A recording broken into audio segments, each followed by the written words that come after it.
Our stories today begin in 1986 when a local diver exploring off the coast of Japan came across something he couldn't explain. Massive stone structures lying silently on the ocean floor. At first, it looked like the ruins of an ancient civilization, but experts disagreed. Were they natural formations shaped by the sea, or evidence of a lost chapter in human history? This is the story of the Yonaguni Monument, one of the most fascinating underwater mysteries ever discovered. The story of the Yonaguni Monument begins in a place as serene as it is remote. The waters off Yonaguni Island, part of Japan's Okinawa Prefecture.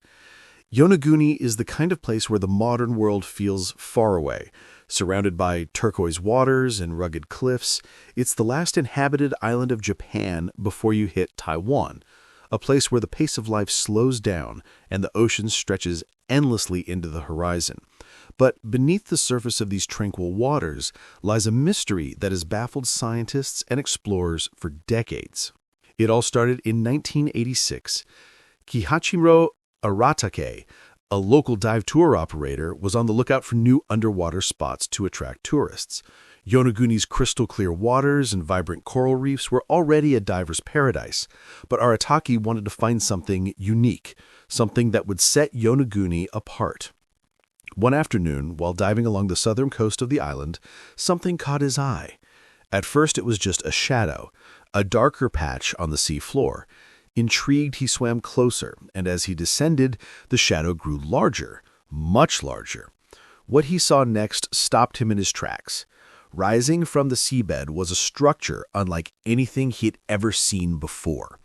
Massive, angular, and eerily symmetrical, it looked more like the ruins of an ancient city than a natural rock formation. Before we continue with the story, a quick note. The visuals in today's video are a bit more sparse than usual. This story and the others we'll explore took a great deal of time to research, edit, and record, so feel free to treat this as a background companion while you work, go about your day, or simply sit back and let your mind wander through these incredible mysteries.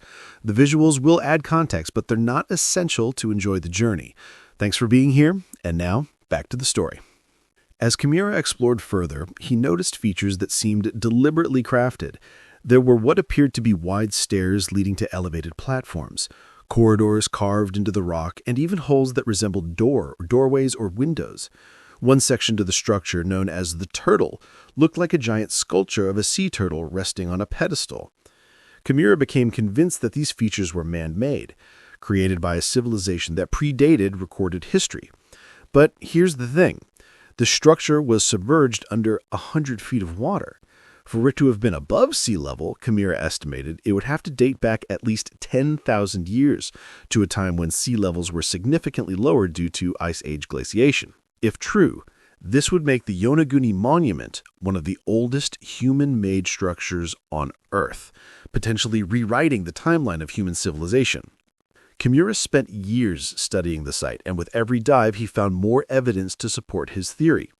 He discovered what looked like stone tools embedded in the seabed near the monument, suggesting that humans had worked on the structure.